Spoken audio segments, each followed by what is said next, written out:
Prabhupada and Guru Maharaj.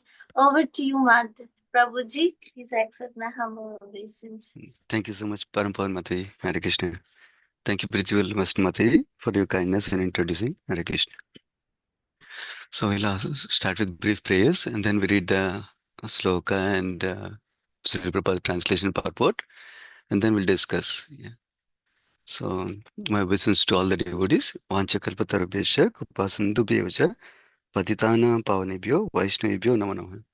Please bless me and pray that we can discuss something that is beneficial to all of us in this Srimad Bhagavatam discussion for next 1 hour or so. Brief prayers. Om Namo Bhagavate Vasudevaya. Om Namo Bhagavate Vasudevaya. Om Namo Bhagavate Vasudevaya. Narayanam Namaskritya Naram Cheva Narottamam Devim Saraswatim Vyasam Tato Jayam Udirayet. Nashta Prayeshu Abhadreshu Nityam Bhagavata Sevaya Bhagavati Uttama Sloke Bhaktir Bhavati Naistiki.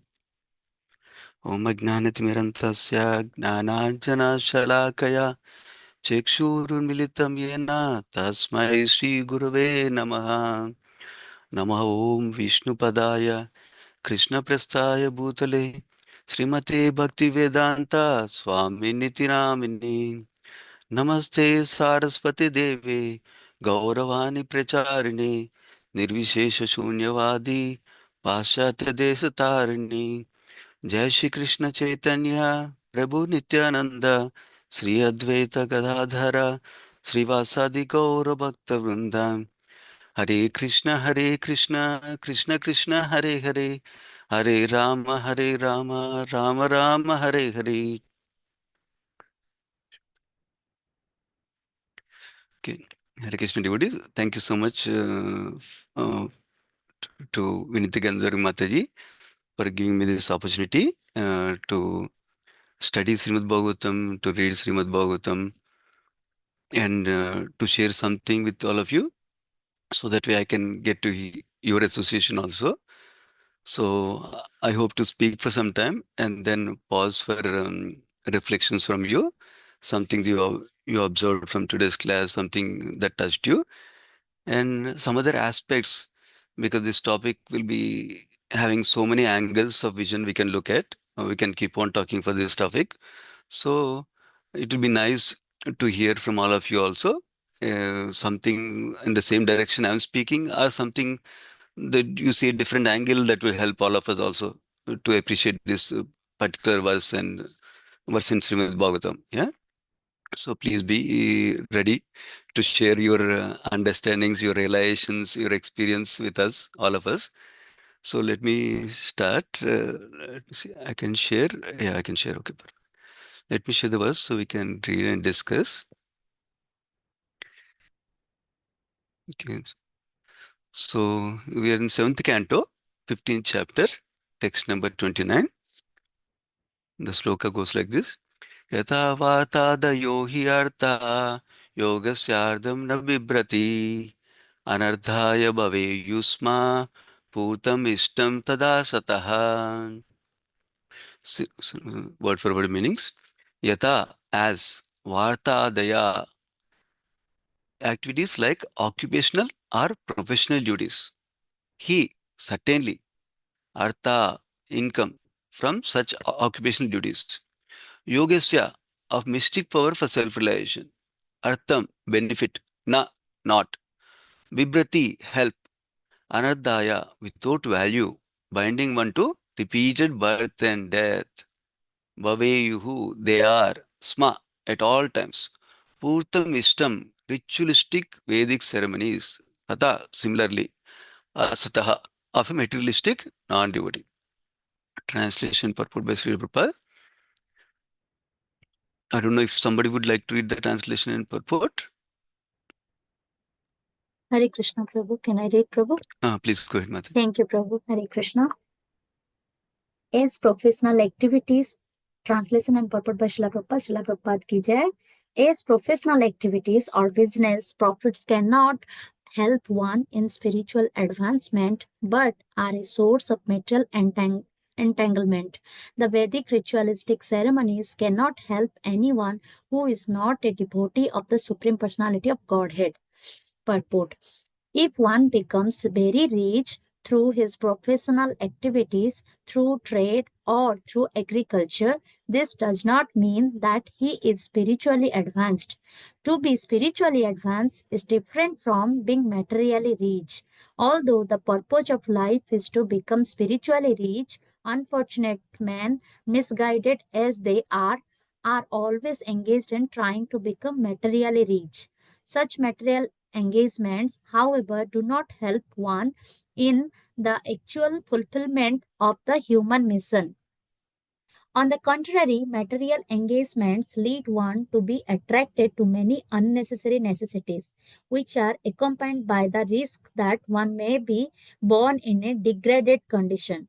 As confirmed in Bhagavad Gita 14.18, Urdhvam gachanti sattvasta madhye tishtanti rajasa jug जगहन्या गुणावृत्तिस्ता adho gachanti tamasaha.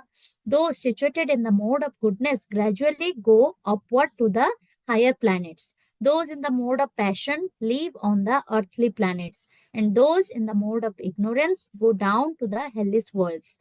Especially in this Kali Yuga, material advancement means degradation and attraction to many unwanted necessities that create a low mentality. Therefore, Jagahanya Guna Briti Sta. Since people are contaminated by the lower qualities, they will lead their next lives either as animals or in other degraded forms of life. Making a show of religion without Krishna consciousness may make one popular in the estimation of unintelligent men, but factually, such a materialistic display of spiritual advancement does not help one at all. It will not prevent one from missing the goal of life. Thank you, Prabhuji. Hare Krishna. Yeah, thanks so much, Mataji, for reading. So we'll focus on a couple of aspects from this purport. One is this aspect, how material engagements do not help one in the actual fulfillment of the human mission. That is one aspect. And the other aspect is how making a show of religion without Krishna consciousness may make one popular in the estimation of an intelligent man, but factually such a materialistic display of spiritual advancement, basically making a show of religion, does not help one at all. It will not prevent one from missing the goal of life like that. So those are two aspects we'll touch on. So I wanted to request if while I'm sharing this, and this topic can be covered in many angles, so I chose this angle. So let me share my presentation, and if something doesn't make sense to you during the presentation, uh, if something is not clear for you, you can please pause me, and then I can clarify right then and there also. And then, of course, we can discuss at the end of the class your relations, your understanding from this session also. Yeah. So we'll go there. Let me keep the timer also for me. Let me see time. Okay. Okay. So overall, it's important when discussing Srimad Bhagavatam to remember the overall context of the Srimad Bhagavatam, overall purpose of Srimad Bhagavatam, where we are, what is happening, and that when we keep that clearly, then it helps us to appreciate Srimad Bhagavatam very well. So that's why I usually start with the context. So we know Srimad Bhagavatam has 12 cantos. In Padma Purana, there's a verse that describes how different cantos of Srimad Bhagavatam are like different limbs of Lord Sri Krishna himself. That's why we all know that Srimad Bhagavatam is non-different from Krishna himself. So you're all studying regularly by attending Bhagavatam. So you're going all the way from lotus feet of the Supreme Lord. Currently, you reached up the arms of the Supreme Lord. Canto 6 and Canto 7 are considered, 7 and 8 here, right? 7 and 8 are considered the arms of the Supreme Lord. Yeah. So you're in the seventh canto now. So that's a meditation that we are associating with Krishna directly through this study of Srimad Bhagavatam. There's one aspect I want to share. Going further, this is another chart from Subhavilas Govinda Prabhu. So we know from second canto, 10th chapter, first verse, there are 10 topics that are covered in Srimad Bhagavatam. So the 10 topics are described here in the chart in the left hand side here. Sarga, Visarga, Sthana, Poshana, Uti, Manvantara, Ishankata, Ashraya, Mukti, Nirodha. So each of the cantos Jiva Goswami describes covers all or most of these topics. However, there's a special emphasis on some of these topics in each canto like that. So this chart is depicting how there is a special emphasis on topic of Uti or inclination in the canto number 7. Yeah. So it's also inclination is indicated here object for creation in terms of activities like that. Yeah. So that's another aspect. So seventh canto, we are in the actually last chapter of the entire canto, seventh canto. So you're getting to the end basically. So in the seventh canto can be described in two different ways. One is in the first 10 chapters of the seventh canto, what we heard was the pastime of Prahlad Maharaj primarily, which is describing the auspicious inclination of Prahlad Maharaj and inauspicious inclinations of Hiranyakashipu. So what does this mean? This means all of us has some tendencies to engage in auspicious pious activities, or tendency to engage in inauspicious activities or impious activities. So we saw with the example of how Hiranyakashipu with the impurities like greed, lust, and all those impurities, he engaged in impious activities. And at the same time, we saw how Prahlad Maharaj, because of the mercy of Narada Muni, while he was in the womb of his mother, while Prahlad Maharaj was in the womb of his mother, he got auspicious inclinations. He heard Srimad Bhagavatam from Narada Muni. And then he engaged in pious activities, not just ordinary pious activities, but pure devotional service itself. So that's the example we saw in the first part of this canto. So now, uh, like we know, seventh canto has 15 chapters, right? First 10 chapters, we discussed about Shuddha Bhakti. This is another way of categorizing the whole canto. Shuddha Bhakti, that's a pure devotion of Prahlad Maharaj. And then now, 11th to 15th chapter, we are discussing about mixed devotion. Mixed devotion in the sense that somebody who's not yet situated in pure devotional service, pure devotion directly, they may be practicing pure devotional service. Bhakti can be pure, but they may not be practicing with the same level of inclination of a pure devotee like that. So that is a Mishra Bhakti. Generally, Mishra Bhakti is referred to as some mixture of karma and gnana is there in the bhakti practice like that. That is what is referred as Mishra Bhakti. And overall, if you remember, this first chapter itself started with Narada Muni and the conversation between Narada Muni and Yudhishthira Maharaj in the Rajasuya sacrifice, where he was started to explain how come Shishupala got liberation like that. And then that led to the one after another discussion of the whole Narasimhadev and Prahlad Maharaj pastimes. And then Yudhishthira Maharaj asked the question, oh, this is wonderful. Prahlad Maharaj is in pure devotion and he achieved the perfection of life. Now, can you please tell me more about Sanatan Dharma, more about Varnashrama Dharma, please? Like that, he asked the question in the beginning of the 10th, 11th chapter of this canto. That's when Narada Muni describes, I think I don't have that slide. Okay. That's when Narada Muni describes how um, uh, pure devotional service, what happens in pure devotional service, how to do pure devotional service, like that he describes. And then right after that, he starts to describe different varnas, that means Brahmana, Kshatriya, Vaishya, Shudra, what are their qualities, what are their prescribed duties, what are their emergency duties, like that. And then next he describes different ashramas. Ashramas are spiritual orders like Brahmachari, Grihastha, vanaprastha, and sannyasa. So these four orders he describes. And then towards the end of the last chapter now, he's describing, mm, he described in the beginning different gradations of brahmanas, and then he starts to describe the different anarthas that will be obstacles for us in part of practicing bhakti or growing up in our consciousness like that. And then he describes the importance of guru that you probably heard in the last few days, importance of guru. And then he finally came to the topic of how rituals without meaning, without purpose, without devotion do not help us to achieve the goal of life. That is the overall context how we came here. Yeah. So I will again share my screen so we can go through.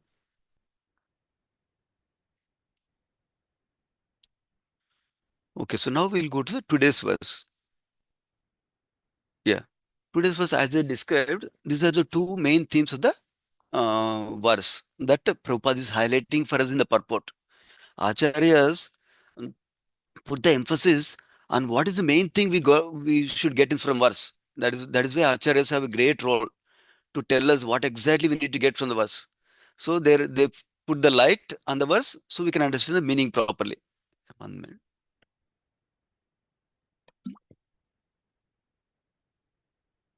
So the two themes are economic development without bhakti. So the keyword is without bhakti. Okay, leads to suffering. So whenever we hear any sessions, we need to pay attention to the overall theme and overall intention and essence also. Yeah. So otherwise somebody will think, oh, we are against economic development. No, we're not against economic development. Economic development without bhakti is what is the cause for suffering. Prabhupada is writing the purport for us. In fact, Prabhupada dedicated 90% of the purport for this principle for us too, so that we get it properly, clearly. No doubts we have. Then the second thing Prabhupada talks about in the purport toward the end is how we would perform rituals, even Vedic rituals, Vedic ceremonies even. But if you don't have any devotion, then they do not help one in achieving the goal of life. Again, the essence and the key theme is important. The essence is not that, oh, rituals don't help. Let us say, I don't have devotion, so that means I should not do chanting, I should not do hearing. That's not what they're saying. What is being said is they do not help in achieving the ultimate goal of life, the mission of a life we have. So we need to combine the rituals along with devotions, not the taken the wrong way that, oh, because it will not help, I will not do rituals like that. Not like that. Rituals along with devotion we need to do so that we can achieve the goal of life. Yeah, the two Kims. We'll discuss one after another. I purposefully thought we'll spend less time on the first theme and then a little bit more time on the second theme. Yeah. But when the discussion time comes, if you want to explore more in any of the topics I touch quickly, please feel free to touch so we can discuss more. Yeah. So going to the first theme now. So if you notice the overall theme for the whole sloka, I put it like this. Only devotional service leads to true success in our life. That is the overall theme. Under that, there are two sub themes we will discuss. Yeah. So now, so Prabhupada is giving us first principle. How if I'm only thinking about money, money, money, I want to become materially rich this way, that way, that way. How do you become materially rich? One way everybody knows about is making more money. Another way is getting bigger position in life, office work or family or society like that, bigger positions. Or another way is trying to become famous, trying to get more followers like that. So these are all different ways of trying to become materially rich. So Prabhupada writes in the beginning of the purport itself, how material rich is not same, not equal to spiritual advancement. That is very, very important for us to understand. Why is that important to understand? Because whenever we want to achieve any goal in life, whether it's material goal or spiritual goal, we need to clearly understand what is my goal first. And then we need to clearly understand what is supporting that goal and what is not supporting that goal. In other words, what is favorable for that goal and what is unfavorable to that goal. Why is that important? That way, we can be very careful to proceed on achieving our goal without getting distracted by unfavorable things that are not related to the goal. So that is where, and we focus on where is focus is needed on what is favorable to bhakti. By the way, today I'm not going to tell something brand new that most of you don't know. So most of the things you know only. We're just appreciating the purport points Prabhupada is giving. So that way, hopefully it gets into our heart so we can apply in our life. Anytime when you hear any class, we are meant to do three things at a minimum. One is hear the class with attention so that maybe Krishna will inspire us with something that will help us in growing in bhakti.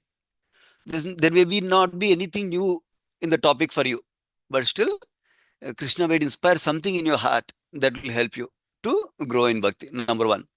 Number two, after the class, think about what did I hear? What is the main point that touched me?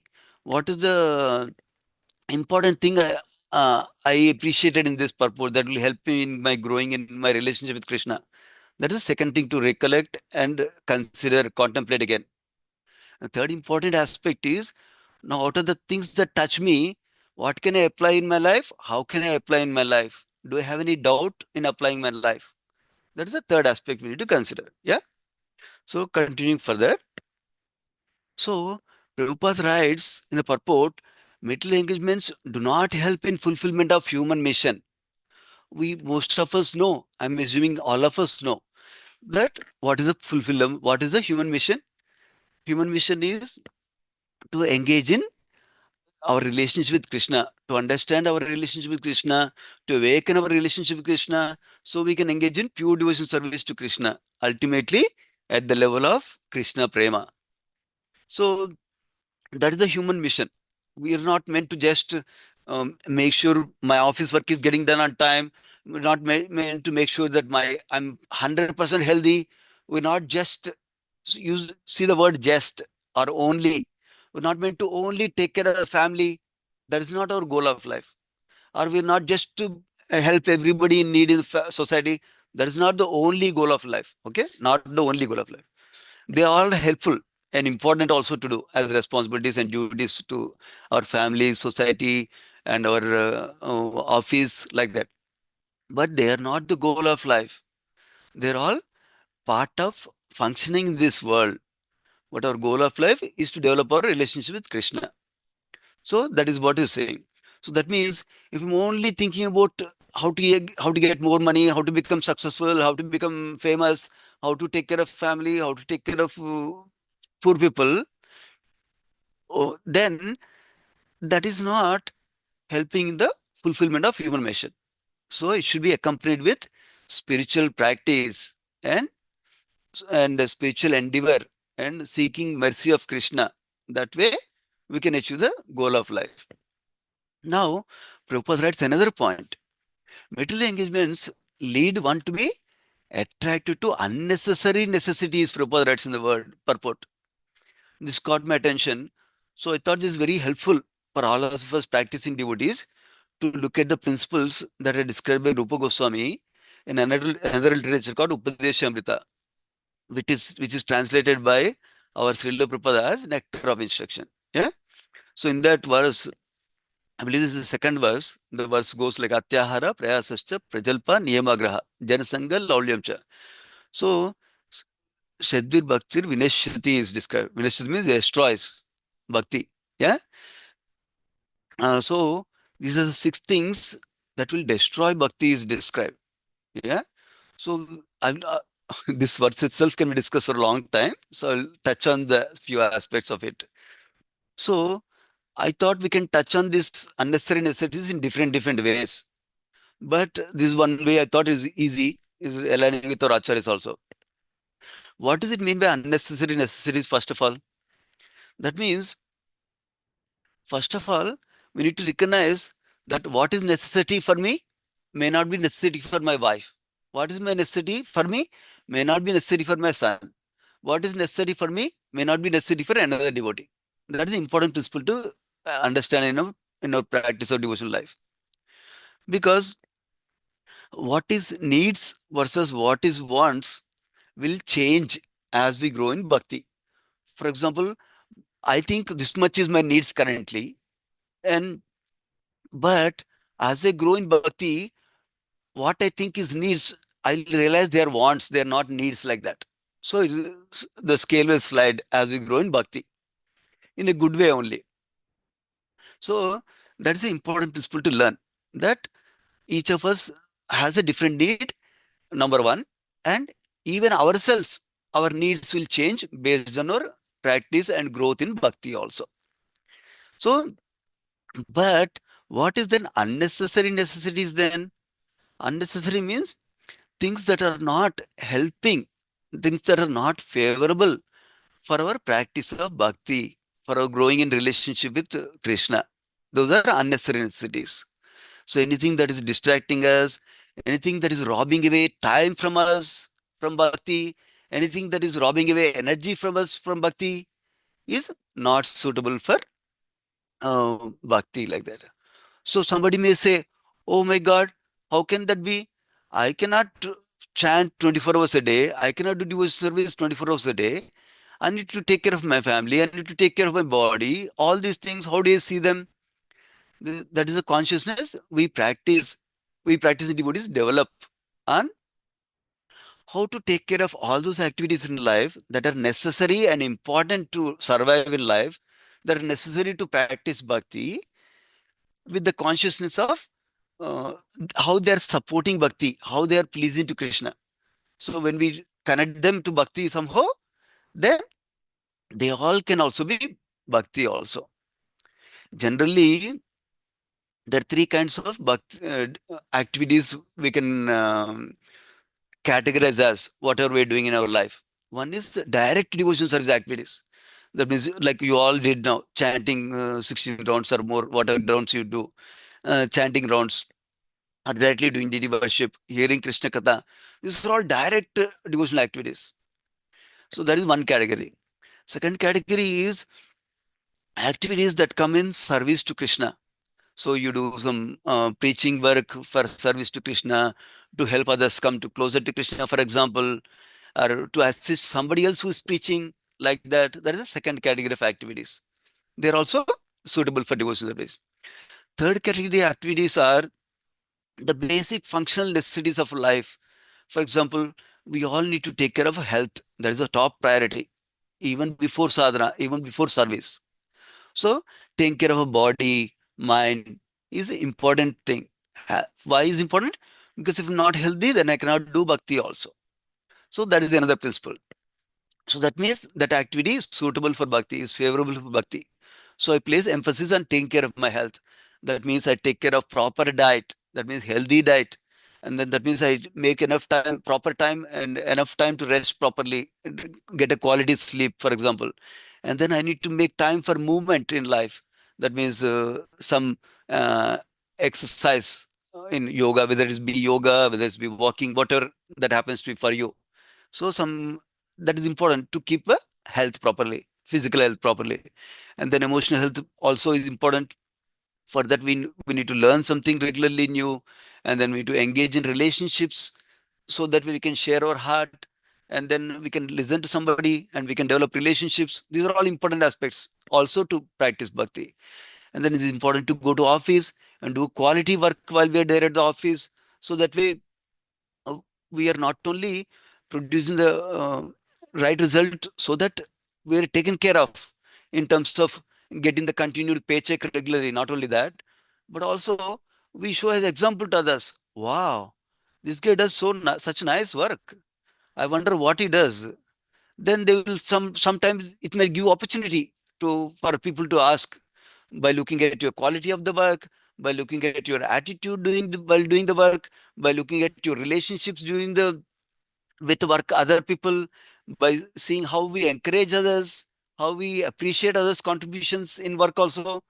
By seeing our qualities, they will slowly develop appreciation for bhakti or devotional service, and slowly they will develop appreciation for Krishna. So in fact, when they appreciate us, the appreciation we should give it to Krishna and bhakti. Then when we do like that, then they're getting benefited even though they're not chanting, even though they're not hearing. So like that, we have great opportunity to perform the functional, the third category of activities we talked about. Direct devotional activities, activities that are like service to Krishna, helping, like preaching.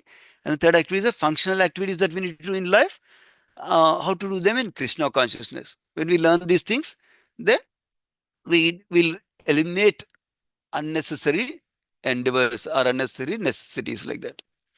Now, let me share the screen so we can go back to Rupa Goswami, what he talked about in the Nectar of Instruction, text number 2. Yeah. So I'll briefly touch on them. Atyahara. Atyahara means collecting too much, either money or either the things like that.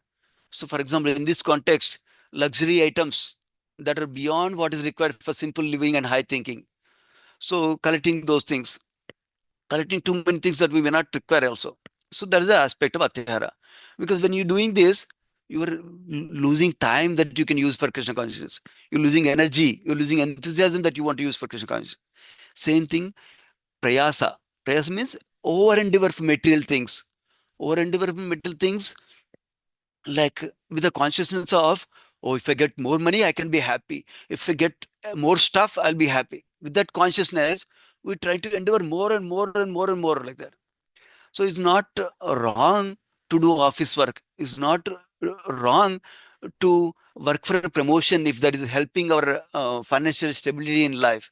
It's not wrong um, to save money for retirement. Is not wrong to save money for children education. Is not wrong for saving money as emergency fund. So if our job goes away, we have something to rely on. But what is wrong is over endeavoring with things with the greed of getting more and more like that, which you probably covered in the theme in the previous verses in this chapter also, where importance of satisfaction was emphasized by the instructions of Narada Muni. So, so that is what that over endeavor is in terms of thinking that more money and more persons will make me happy. Another important thing is to get more prestige and become more famous, creating complicated social norms. Do this, do that, so that I'll be seen as a good person, good husband, good father, good worker, good employee. I don't need to be seen like that. Even I don't need to be seen as a good devotee also. So I don't need to endeavor showing that, oh, I want them to think that I'm a great devotee. We don't need to endeavor for that. That's not required. So that's the prayasa aspect, over endeavor for those things. And then prajalpa aspect. This is very directly related to the Prabhupada's comment of unnecessary necessities. Many of the times we use up our time and energy in unnecessary distractions with addictions like social media, YouTube, Facebook, different kinds of entertainment like that. Of course, devotees use this wonderful social media also for spiritual purposes, like hearing the topics, hearing Krishna Katha, hearing Krishna Kirtan, that helps in their progress in devotion service. Not just seeing different things also. That also we need to maintain focus of what is the topic I want to grow in, what is the weak area I have in bhakti, how do I need to grow? Pick up that topic. Then you listen on that topic instead of going this one, like that. Pick a theme, pick a structure for your listening, and then hear those topics. That way, you grow tremendously like that. And then next thing is niyamagraha. This is one of the essential things in the context of this particular verse that is coming up in the next section also, which is rituals, how rituals don't help without devotion like that. Niyamagraha, Prabhupada writes in Nectar of Instruction, it can mean two things broadly. One is following the rules just for the sake of following, not for the purpose of growing devotion. That's not helpful. Second thing is, in the same category, following to be, I want to be seen as pious person. People not only want to be seen as rich person and get prestige like that, but they want to be seen as knowledgeable, so they get prestige. They want to be seen as a pious person. He goes to temple, he does these donations, so I want to see the pious person, like that also. We don't need to do like that. So that is one aspect of following the rules just for the sake of following, not for spiritual elevation, not for devotional increase like that. One category. Second category is rejecting the rule. Oh, rules are not important. Bhava is important. Krishna is Bhava Grahi Janardana. Bhava is most important. I don't care about rules. So both of them are rejected by Rupa Goswami. Both of them are not good for our devotion service. Both of them can destroy bhakti. When you remember that word, oh, this destroys bhakti, then we'll pay attention to all these things. Otherwise, we'll think, oh, it's okay. It's just in moderation. This fine, this is fine, this is fine, like that. At the same time, we all need some amount of material pleasure, some amount of material comforts in the current state of our life currently.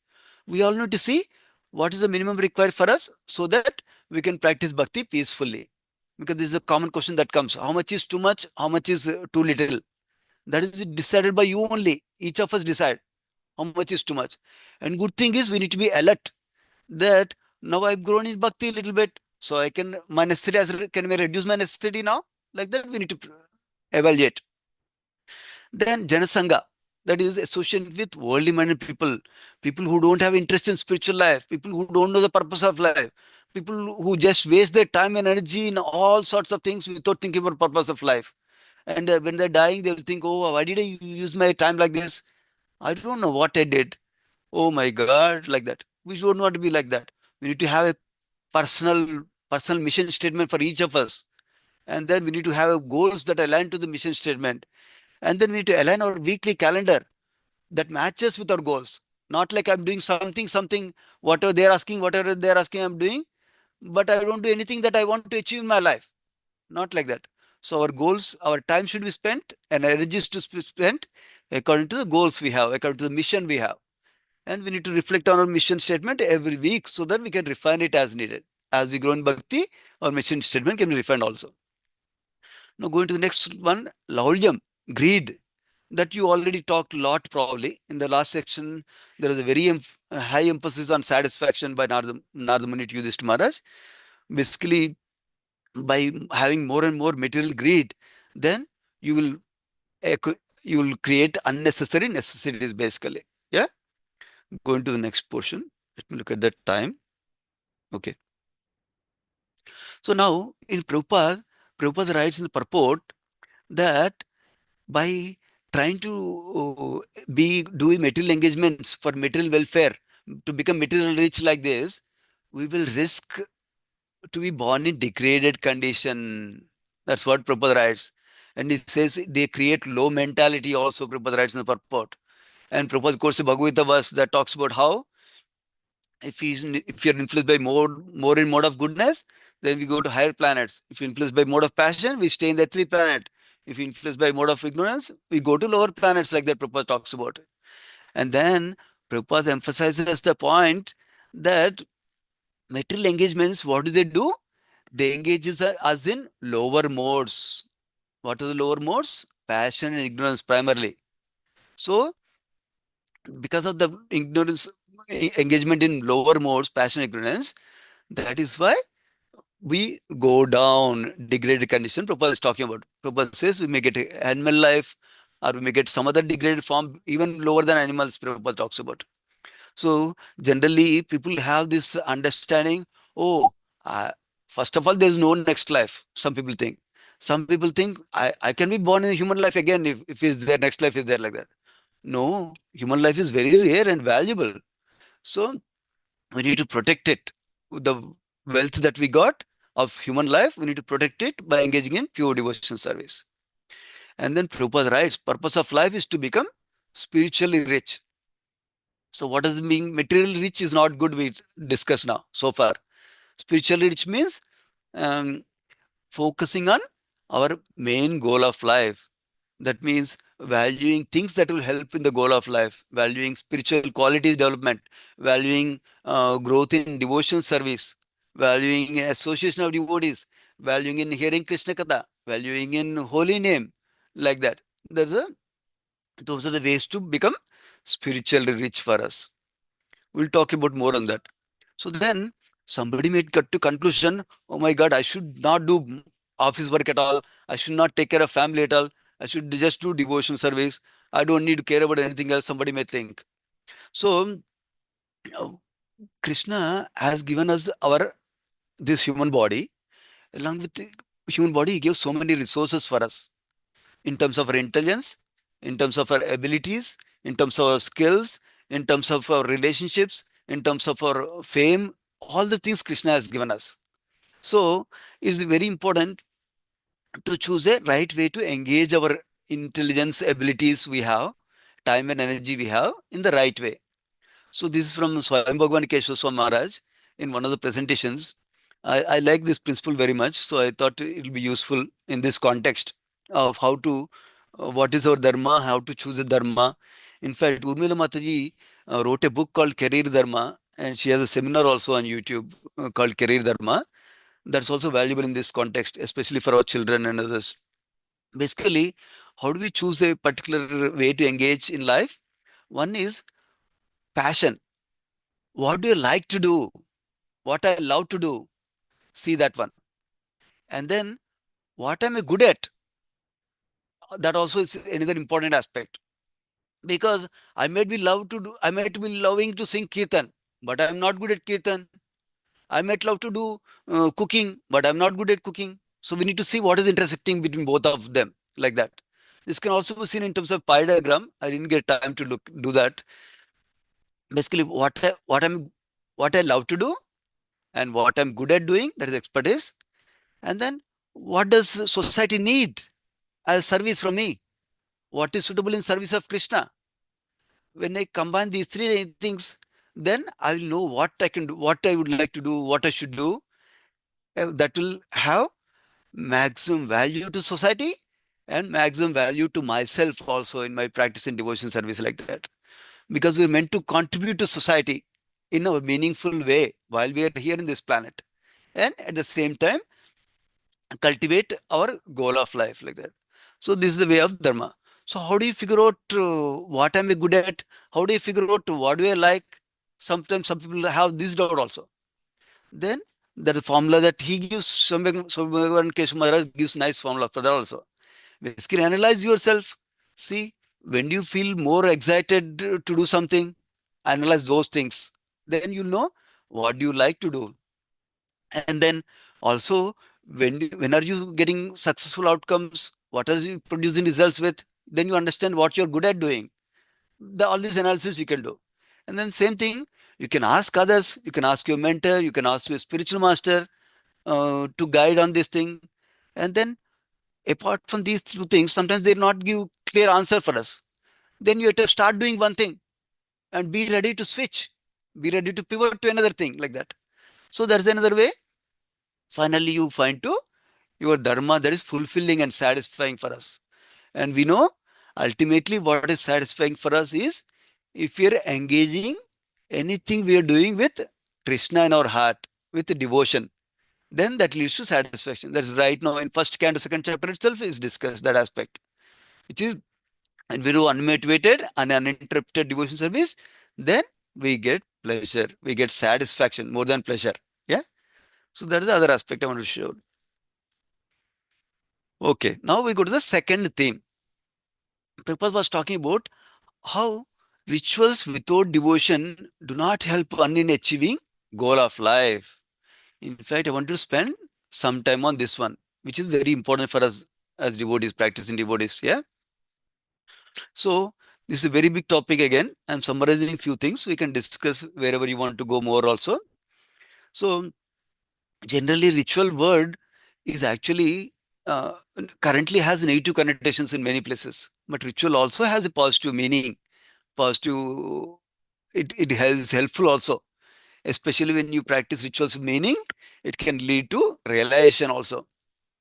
So we know rituals are common in ordinary day-to-day living. For example, when we meet somebody, we greet them. Let us say we meet another devotee, we'll say Hare Krishna Prabhu, Hare Krishna Mataji, like that. When we meet other friends, hi, how are you doing? Like that, we greet the people like that. So like that, we create a ritual for everything in life, even though we don't know that we have rituals for many things in life. And even practices of bhakti also we have rituals. Even though ritual word has a negative connotation. For example, doing Mangalarti in the morning is a ritual. Every day morning, we 4:30 we go before Lord and do Mangalarti, for example. And we do chanting 5 to 7 like that. And then after that, we do Bhagavatam class or Bhagavatam reading study like that. Like that, there can be many rituals. For example, we go before Krishna, we bow down, we circumambulate Krishna, we offer certain prayers to Krishna. There is many rituals.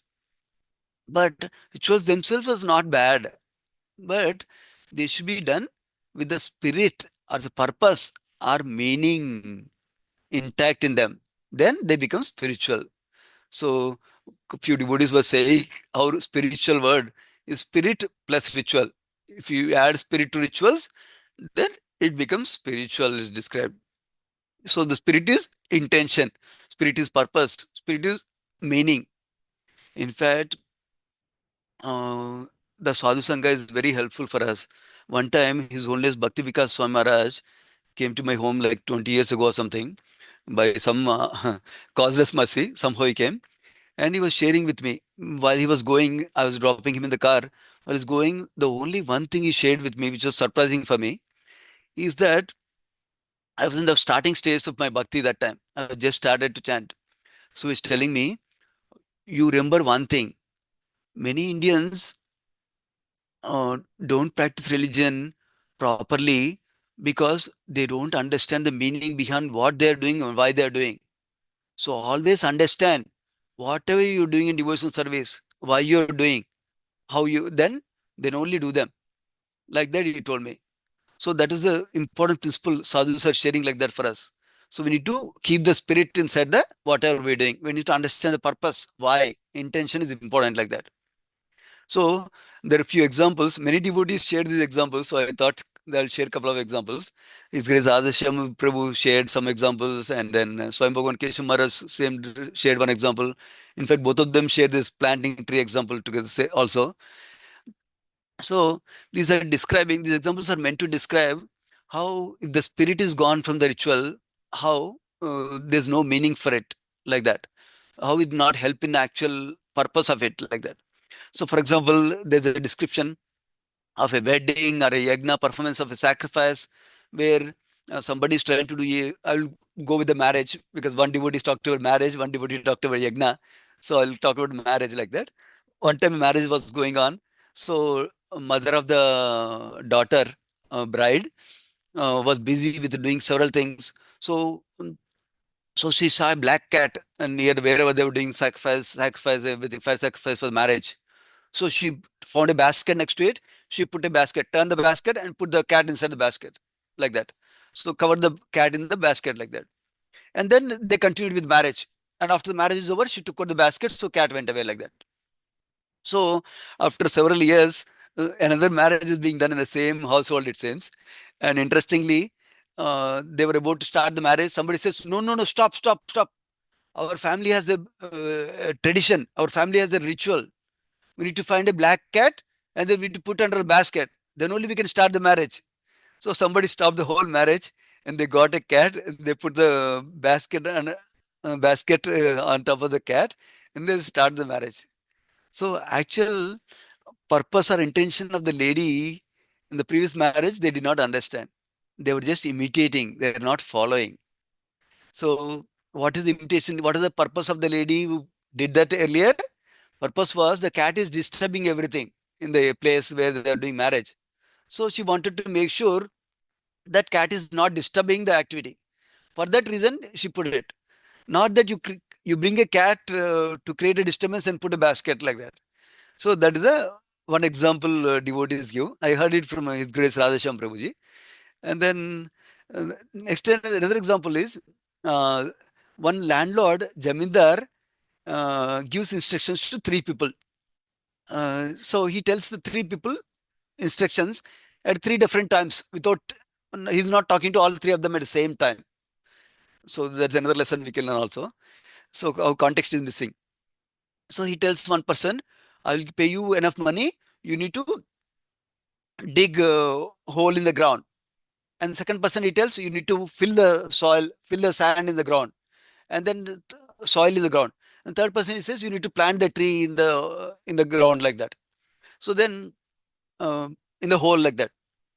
Then he says everybody meets Sunday at 9 a.m. So then you can do the work together like that. He tells each of them, you come at 9 a.m., you come at 9 a.m., you come at 9 a.m. Apparently, on that day, the guy who's supposed to plant the tree, he didn't show up because he was sick. So now only two guys came. The guy who's supposed to dig the hole, the guy who's supposed to fill the hole, right? So then they did not understand the overall purpose because landlord didn't tell them the whole purpose also. So what did they do? One guy was digging the hole and putting the sand there, soil that side. And other person who came at the right time, he taking the same soil and putting back inside. So that is what they were doing. Somebody came and asking, "What are you guys doing? He's digging the hole and you're putting the sand right away. What is the use?" Then he said, "Yeah, we're doing our duty that is given to us because our duty is very important. We should not deviate from our duty. We're doing our duty nicely like that." But what they're missing is even the other person is not there to plant the tree. So they should have paused and asked for a clarification from the master what to do next because it's not solving the purpose. So like that, so there's some rituals. If you don't pay attention to the intention, then it'll become a ritual like that. Another example, I was surprised to hear this example. I did not know this at all before hearing from Radhesham Prabhu some time ago. He was saying how birthday candle, people blow birthday candles on the cake. How did the ritual start? He gave a very nice explanation, but I'll briefly describe. Oh, not Radhesham Prabhu. It's Chaitanya Charan Prabhu was describing it some time ago. Yeah. So he was telling how uh, apparently they had this superstition that, let us say I become 8 years old, then some eight ghosts or witches will enter me on birthday. Like that, they had the superstition, it seems. And the way to get rid of them is blowing eight candles. So that way, the eight witches or eight ghosts will go away, it seems. Oh my God. But now everybody does it now. Many people does it. Not everybody. Everybody is the wrong word. But many people do it now also. So you see, like the ritual without understanding the purpose and intention behind it. So dangerous also. So now the lesson from that is we always need to understand the meaning, purpose, and intention. Sometimes we may not know always. We can ask somebody else. If they don't know, we can ask somebody else. If they don't know, we can ask somebody else. The right person, especially in devotion service, we ask a right, appropriate guide who can help us. So, so behind our spiritual practices, we need to understand the ritual. So to give some examples, I was listening to, I heard this from Radhesham Prabhu long time ago, and then also from Swayam Bhagwan Keshav Maharaj also. He gives a few nice things, especially about Aarti. Essentially, uh, Aarti, Swayam Bhagwan Keshav Maharaj was describing what does Aarti mean. Aarti means Rati, Rat. In Hindi, Rat means night, right? Many of you probably know Rat means night in Hindi. So Aarti is darkness is meant to remove the darkness and create illumination like that. So Aarti is performed to the Lord with several elements we see. Agarbatti, fire lamp, and then water, cloth, and fan, flowers. We do all those things, right? So basically, one of the principle of performing Aarti is we're offering everything that is originated from Lord. Lord gave us all these elements. The body we are in, which is made up of earth, water, fire, air, and ether. So all the things that we see around us are also made of material elements. They're all coming from God only. So we are giving in gratitude. We're offering whatever God has given back to Him only. So like that.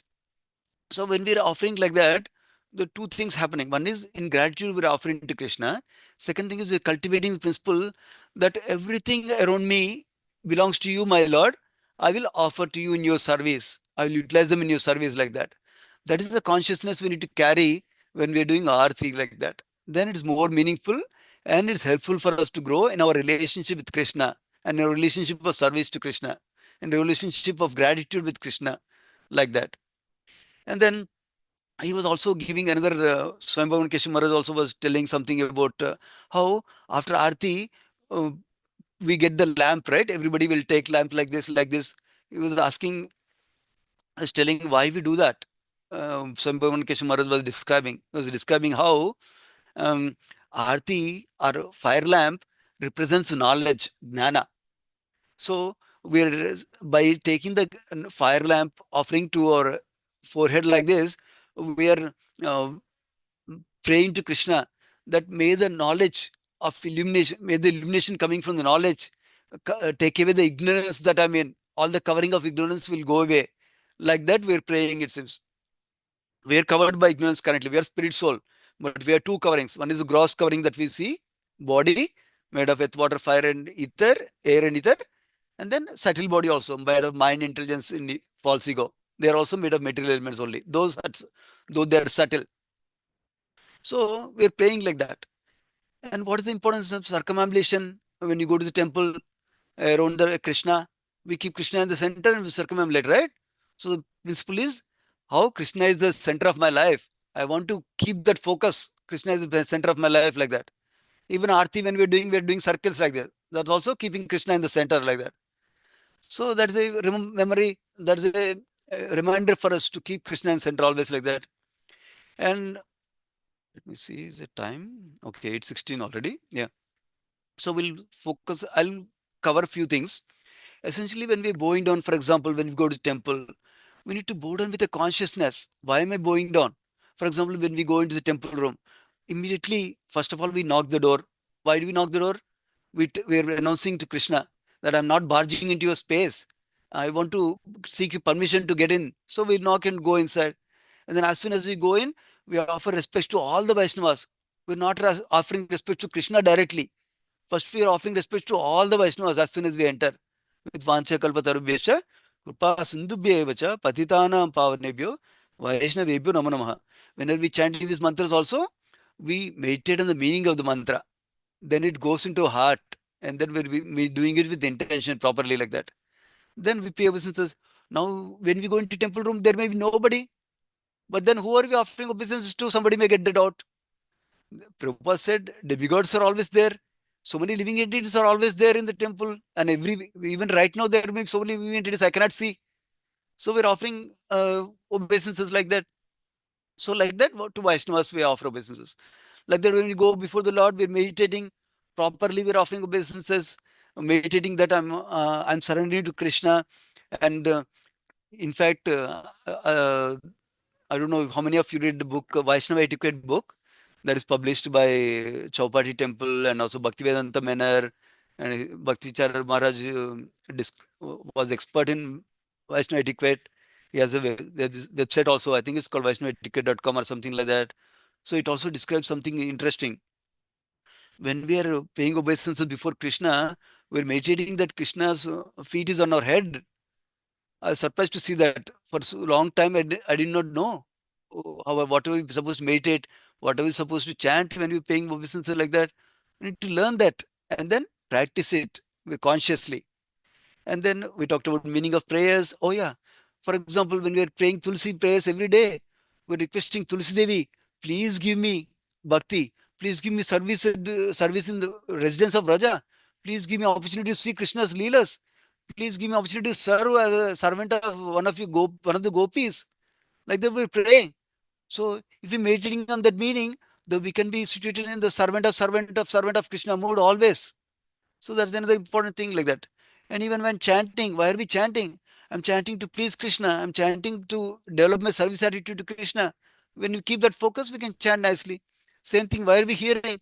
I want to develop appreciation to Bhakti. I want to develop appreciation to Krishna. I want to develop appreciation to Vaishnavas. I want to learn what pleases Krishna. I want to learn how to practice Bhakti properly. I want to learn how to help my family to practice Bhakti properly. I want to learn how to help Krishna by helping others to go towards Him. With that mood, we are hearing nicely. Like that, the intention is very important. So now I go to the another important principle in Bhakti. So remember, the overall theme of this verse was how without devotion, any rituals do not get us to goal of life. Yeah. So now going to the heart of bhakti. What is the heart of bhakti? Heart of bhakti is uh, most of you know this verse. This is from Bhakti Rasamrita Sindhu. This is considered as a uh, key verse for the whole scripture, Bhakti Rasamrita Sindhu. Somebody would like to recite this verse? Shabdi. Yeah, go ahead. ओ अन्याभिलाषिता शून्यं ज्ञानकर्माद्यनावृतम् आनुकूल्येन कृष्णानुशीलनं भक्तिरुत्तमा. Wonderful, Paramatri. Yeah. So this is the verse. It is called a Paribhasha Sutra. This is the main essence of the whole scripture, Bhakti Rasamrita Sindhu, which is our Srila Prabhupada kindly translated as an act of devotion. So, so basically, what is the heart of bhakti? That is very, very important. Then we focus on the heart. The focus on bhakti, or my Guru Maharaj, His Holiness Rompasa Maharaj calls it as bhakti principle. What is the bhakti principle? Is to please Krishna, anukulyana, intent to please Krishna. That is the main thing. So even if you don't remember anything, we should always remember, is it pleasing to Krishna? Is it not pleasing to Krishna? When we consider that in anything, any decisions we are making, then we'll make the right decision. Every moment is a decision for us to do something, to not to do something like that. So, but pleasing Krishna, who is the object of our service? Krishna is the object of service, not me. I'm not chanting so that I can be peaceful. I'm not chanting so that I'll be happy. I'm not serving so that I'll be praised. I'm not serving so that I'll get happiness. I'm not serving so that way everybody will see, oh, Sundarananda is a very good devotee. That is not the object of my service. My object of service, Krishna is placed. That is the aspect being showed here. And then Anushilanam. Anushilanam means practicing the 9 process of bhakti. Shravanam, Kirtanam, Vishnu Swaranam, Padasevanam, Archanam, Vandanam, Dasyam, Sakyam, Atma Nivedanam. All these 9 processes of bhakti. Hearing, starting with Shravanam, hearing, Kirtanam, chanting and remembering, Smaranam. Like that, as given by the guidance of our Guru and previous Acharyas. So that is the way we practice bhakti. And then these two I wanted to highlight also. So this is, one is that uh, here, that jnana karmadi anavrutam. That means we understand bhakti is the absolute process. I don't need to do some of this. I don't need to do some of this. I don't need to do some of this. I don't need to do fast on Monday for this devata. I don't need to fast Thursday for this devata. I don't need to fast for Saturday for this devata. I just focus on bhakti. I'll get all the benefits I need to get with karma yoga or gnana yoga. Doesn't matter. Everything I'm supposed to get, I'll get benefit from this also. Not only that, I'll get the ultimate benefit of association of Supreme Lord Krishna, and with eternal, ever-growing pleasure all the time, happy all the time. Not just happy for 1 day, 1 month, 1 year, 10 years. I'll get eternal happiness and ever-growing happiness like that. So that trust in bhakti as a process is important like that for us. Next is um, choosing Krishna bhakti as a supreme goal. That means that is my goal is to be situated in pure devotion service of Krishna, not get some fame, not get some good health, not get some good name, uh, not get some more money, not get stable job. That's not my main goal. My main goal is to engage in pure bhakti towards Krishna like that. So that's why Anya Abhilash. Abhilash means desires, no other desires than Krishna bhakti like that. So this is the heart of bhakti. Yeah. We can discuss any of these things during the discussion time. I'm covering the foundational aspects, so you have time to discuss also. Yeah. So I want to cover a few more things. This is from Swayam Bhagavan Keshav Maharaj. He was giving a nice lecture in New Jersey Temple, Central New Jersey Temple. He was talking about how he was interestingly he was elaborating on Bhagavad fourth chapter, second verse, where Krishna talks about how the knowledge parampara was lost, yoga nasta word is used, how knowledge is lost, like that he describes.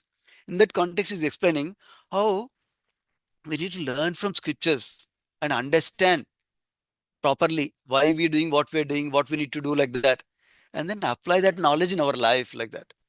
So, how do you know what are the different signs of being knowledgeable? So, Bhagavan Keshav Maharaj describes in this context. Yeah, of course, this can be described in many different ways. This is one angle Prabhu Maharaj chose to describe. Signs of being knowledgeable is 3 things he describes. First is by being eager to serve Krishna with gratitude. Somebody will say, "I know Krishna, I know Krishna, I know Rama."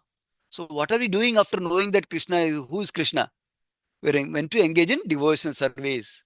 That is the highlight he was describing with. this verse, for example, aham sarvasya prabho matta sarvam pravartate iti matva bhajante mam buddha bhava samanvitaha. So once we know Krishna is the source, we are all came from Krishna, everything came from Krishna, then what are we supposed to do? We are supposed to engage in devotional service with all our hearts. So that is a test of for knowledge. Not that I know Krishna. I heard knowledge about Krishna from my grandmother from childhood. Nothing new for me. What is the new thing you are telling me, Prabhuji? Nothing like that. So then what are you doing? Do practice bhakti like that. That is the idea. Second thing he describes about how we have sign of knowledge is that we reserve the time for chanting the holy name. Oh, I know chanting. My grandmother used to chant the holy name every day. In fact, we used to go to Janmashtami and temple, and we used to chant every day on Janmashtami day. Then that's not the one. We reserve the time every day to chant fixed number of rounds for the pleasure of Krishna, for growing in bhakti. Why do you want to grow in bhakti? So that we can be in pure bhakti for Krishna. Again, so Prabhu was quoting this verse to utilize this Medasaha, Sumedasaha, one who is intelligent, one who is wise. What do they do? Intelligent persons do congregational chanting to worship Chaitanya Mahaprabhu and Lord Krishna in this age like that. So that's the word he was using to explain this principle for us. Yeah. So first one was eager. We are engaging in service to Krishna eagerly with gratitude. Second one was we reserve the time for chanting the holy name of the Lord. And third one, the last one he describes, is surrender. We surrender to Krishna. Once we know Krishna, what do? We surrender to him. He uses this word, Bahunam Janmanam Ante, Gnanavan. One is knowledge. Yeah, that is the word he is focusing on. Mam Prabhadete Vasudeva Sarvamiti Samatma Sudurlabaha. So one who knows that this human birth is very, very rare and very, very valuable. And we have a relationship with Krishna. What do? We surrender to Krishna. So one way of how surrender manifests in our life is very, very important principle in our life. We can discuss more if needed. Basically, many times we're worried about what happened in the past, worried about what is going to happen in the future. Instead of that, stay in the present and don't worry about what I don't have. Just appreciate what I already have, appreciate the current situation I'm in, and whatever in current situation. Oh, Chaitanya Charan Prabhu describes this very simple way. Bhakti is doing what you can with what you have right now. I think he doesn't use the word right, but now. That means doing doing what we can do with what I have, not with what I don't have. Whatever I have, do it with that. And then right now, not in the future, not tomorrow, not next week, not January 1st, 2026, because New Year is a good day to start. Not like that. Right now, we can do, and with whatever I have, and with whatever I can do. Yeah. Then when are we able to do that? When we're accepting that everything is Krishna's plan, everything Krishna has arranged somehow in my life. It will somehow Krishna will do whatever is needed in my life so that I can grow in bhakti. When we have this understanding, then we can happily engage in Krishna consciousness nicely in our bhakti like that. So, I think it's sorry, as the previous slide, I was using another presentation to make a copy as a template because I'm not good at PowerPoint presentations. I'm using a template to make the presentation. So I thought the visual will help some devotees because I'm going in different directions to have context and to have structure for you all. That's why I made presentation.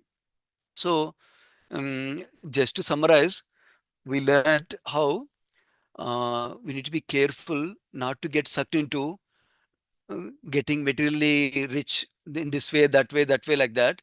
Then we lose the purpose of life, goal of life. Number one principle we talked about.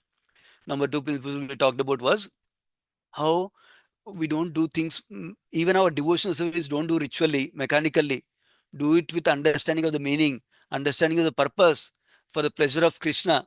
Do that. We'll do that. Then that really makes it spiritual, we heard about. And we talked about the heart of bhakti, which is to please Krishna. That's what we understood also. Like that. And we discussed about dharma is doing what I like to do, doing what I'm good at, and then doing what is service for society. That is the dharma we discussed. And then finally we discussed how we need to learn from scriptures, Guru, Sadhu, and Shastra about about how to practice bhakti and then apply in our life. And then application is the key focus. And then how do you know we're knowledgeable? We talked about three things. We're eager to serve Krishna. And then we are also, what are the other two things I mentioned? Let me briefly pull up that one. Reserve some time for chanting and surrender to Krishna. Wonderful. You have great memory, Paramvani Mataji. Wonderful. So let me, how do you get out of the screen? Sorry, my screen is not coming out. Okay, good. Yeah. So eager to serve Krishna, reserve time for chanting Krishna, Krishna's holy name, and surrender to Krishna. How one of the ways to surrender to Krishna is accepting our current situation and engaging in favorable things and rejecting unfavorable things in bhakti. Yeah. So these are a few things I want to share. It's already 8:30. Yeah. I wanted to reserve some time for all of you to share your realizations. And if I spoke something incorrect, I know many of you are regularly hearing Srimad Bhagavatam, regularly studying Srimad Bhagavatam. Please feel free to correct me. So I'll also learn and practice properly. Yeah. Thank you, devotees. Hare Krishna. Thank you so much, dear Prabhuji. As always, your classes are so like very easy to understand, very structured, and I personally like it's very easy for me to understand the way you teach every point wise so that I can grasp it nicely, Prabhuji. Thank you so much. Dear devotees, feel free to raise your hand. We see, oh, Hare Krishna, dear Priti Vilasini Mataji. Please go ahead. Thank you, Mataji. Thank you, Prabhuji, for such a beautiful class. As Parampavani Mataji said, you're a very good teacher. It makes it so easy for us to grasp what you're telling because of your structured presentation. So thank you so much. I understood the 2 points that you were trying to drive today, and for me, take-home messages, I liked a few highlighted points that I would like to repeat. One point that I really liked is that nectar of devotion, beautiful heart model that you put up, and how you said that your Guru Maharaj said that the main principle is whatever you're doing, you're doing it for Krishna. It's not about me, because 90% of the times when we are doing bhakti, we get carried away with the idea that this is for me. So I am so grateful that you brought out that point. That is my real take-home message for the day. Besides that, I also like many other points you covered about my grandmother said Krishna is the supreme Lord. My grandmother said you should chant. My grandmother said you should surrender. But are we really doing it? We act like we know. Yes, I know. You don't have to tell me. I know this. But then when are we going to apply? So I like that too. And also about how Bhakti Vikas Maharaj asked you, do you even... we Indians, do we really know why we are doing bhakti? Why are we wanting to do this? We should know and do it. So actually, our Shraddha should be definitely, to a great extent, be rooted in Shastra. I really like that point so much, because without that, there is no foundation. So thank you so much. Beautiful, excellent presentation with lovely analogies of how Srila Prabhupada has given us the way of learning is through analogies and stories. So thank you so much for bringing out all these different analogies and stories. Hare Krishna.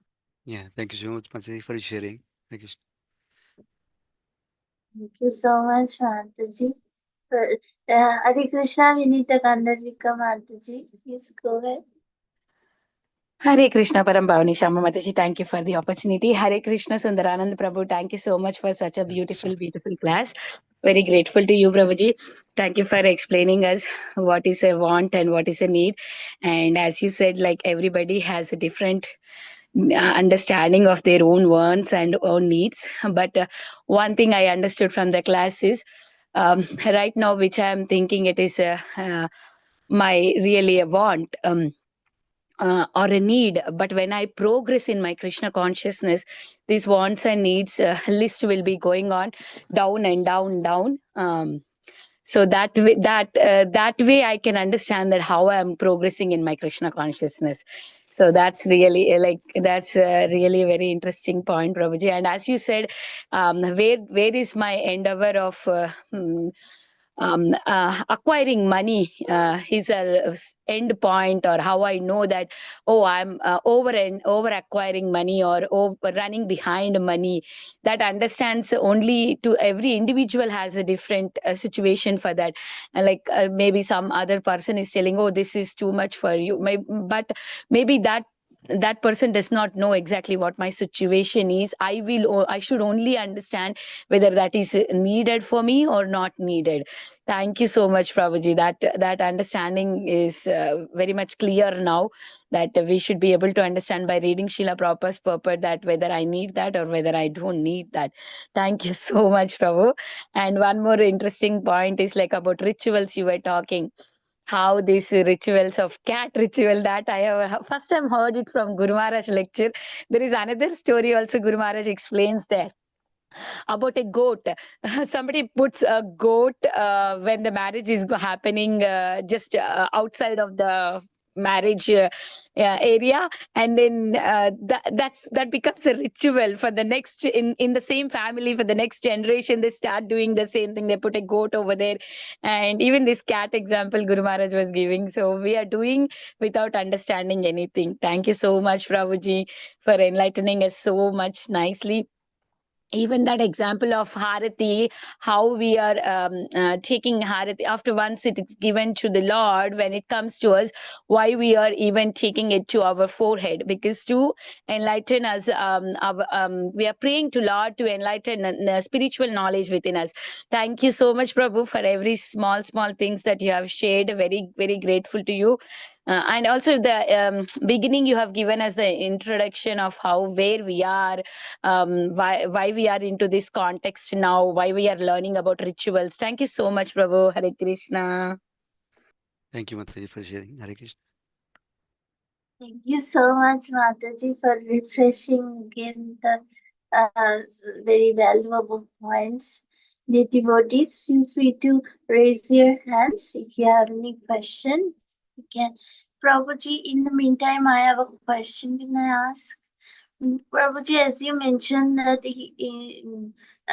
His Holiness Keshava Swami Maharaj was sharing the points of Dharma, that we need to analyze what is our passion, then we need to ask ourselves that our skill, where our expertise is, and then we need to attempt, that is a service that the society needs from us, and or we feel satisfaction for that.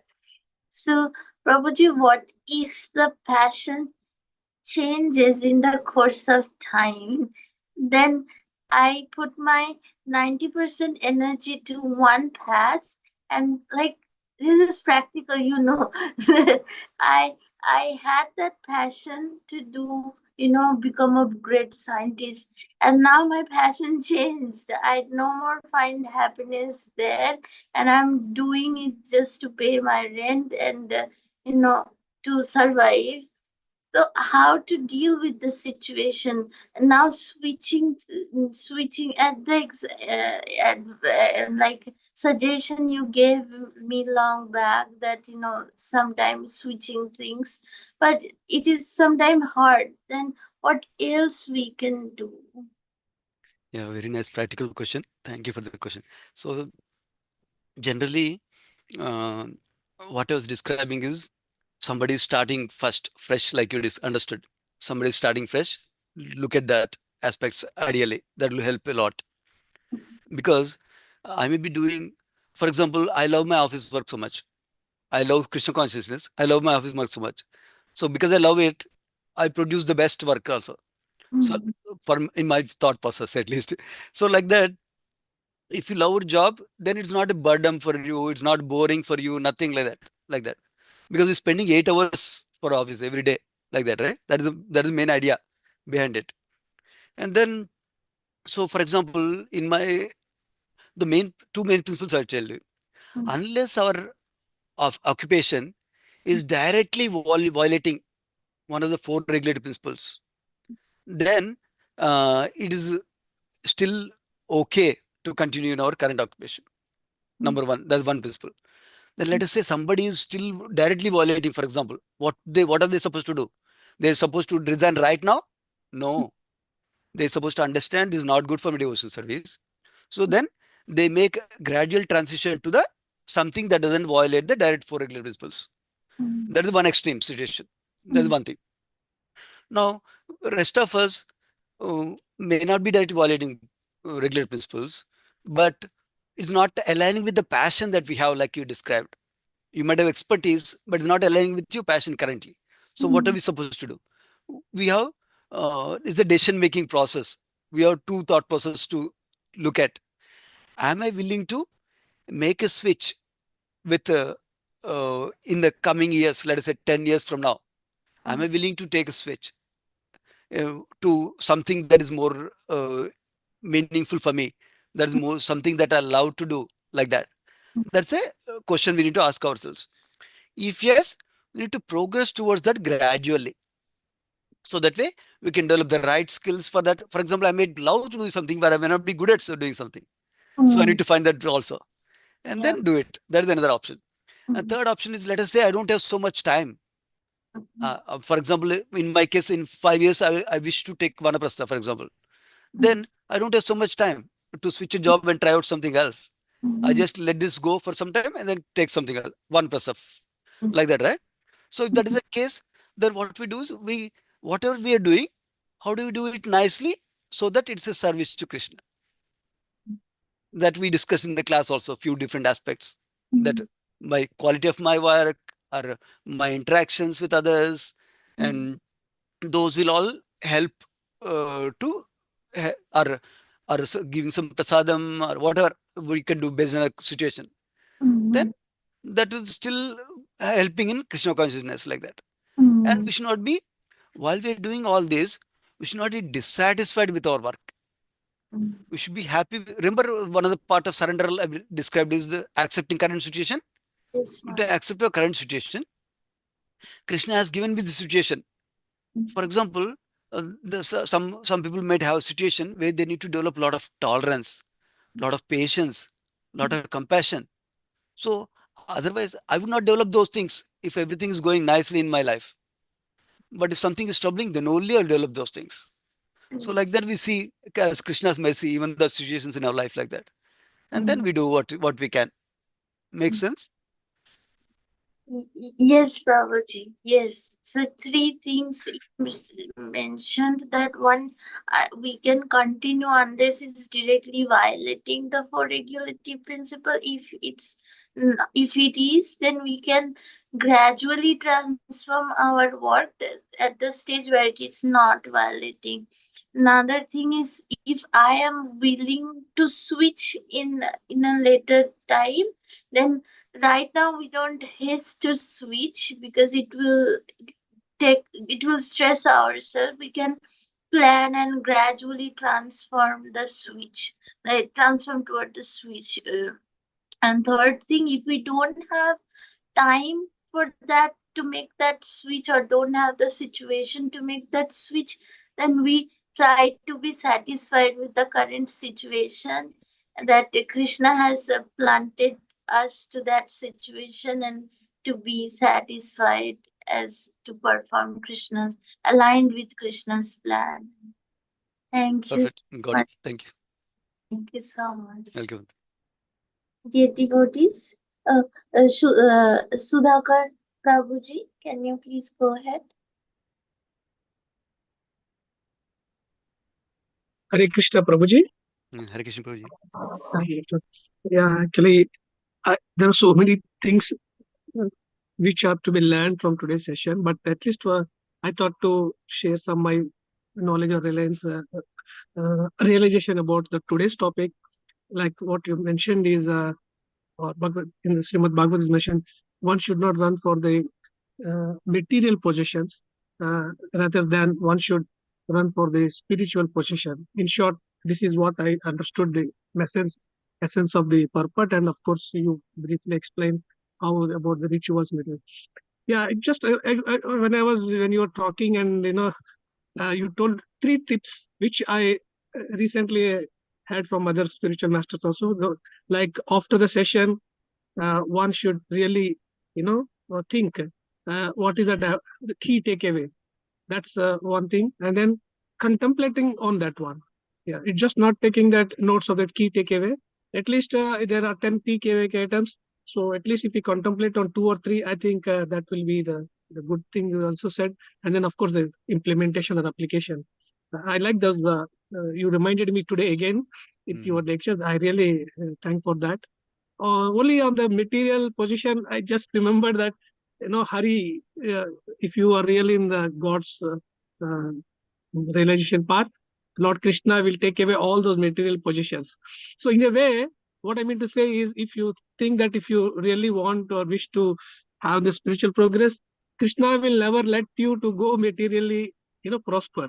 This is what I understood, or in a way, in a other way, because if he likes the devotees, he likes his devotees, so he makes sure that his devotees don't get entangled into this kind of material wealth. So I was indirectly said that if you really pray God with a true intention, and he will make sure that you don't get entangled into those kind of thoughts or those kind of movements. This is what I thought I want to share. I may be wrong, but sorry. As I said, I'm just a learning person. I thought to share my thoughts along with other devotees and to you. Thank you so much. Yeah, thank you, Sudhakar Prabhuji, for sharing. Actually, that is the value of Srimad Bhagavatam discussion together with the devotees. So we each of us share our understanding and our realization that helps nurture others' understanding also. And we recollect that point. Oh, I didn't remember that point. Yeah, that time I remembered, but not I didn't remember like that. So when devotees share like that, it really helps.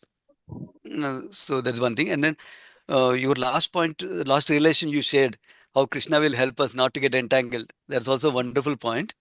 Only thing is in the language when you shared, I wanted to slightly share something. So Krishna doesn't always necessarily take away material things for us. So sometimes he might give material things, so like we know from fourth canto of Srimad Bhagavatam, Durumara's pastime, right? You give big kingdom, Vaikuntha Loka like that, right? Dhruva like that. He might give also. But the last point you mentioned, which is the essence, which is I will not get entangled, even though I may have a lot of money, but I will not get entangled. Even though I'm a CEO of a company, I will not get entangled. That is the key principle you shared. Nice, Prabhu. Like Ambrish Maharaj, though he is wealthy, and Yes. even Prahlad Maharaj, I heard that actually he did not request all these things, but God has given him this instruction. Yes, you need to rule this many years like that. That's what I heard it. I'm not sure. So maybe you're right. Actually, regarding the rituals, I want to share my ignorance. Actually, when I'm in childhood, when we used to put, my father used to perform the pujas for all these things. We used to call one Brahmin priest to perform the pujas. I used to sit with him and say, I see this. At that time, I was not knowing anything. I don't understand what this guy is chanting so loud with so rhythm. And every time he asked, put some money here and put this rice here, put this thing here, bring this coconut here. I was thinking, why this guy is taking all these things like that. But at that time, I don't know to tell you honestly. So now I would not say I am not fully realized, but I am slowly trying to understand uh, the rhythm of the mantra, what is its impact on the surroundings and to our mind, and the intention, and why we should respect to the Brahmana. My father used to give the money. I used to say, why you are giving money to this guy? He just came for half an hour. Why are you giving so much money? You're not giving me money. I used to feel that like that time.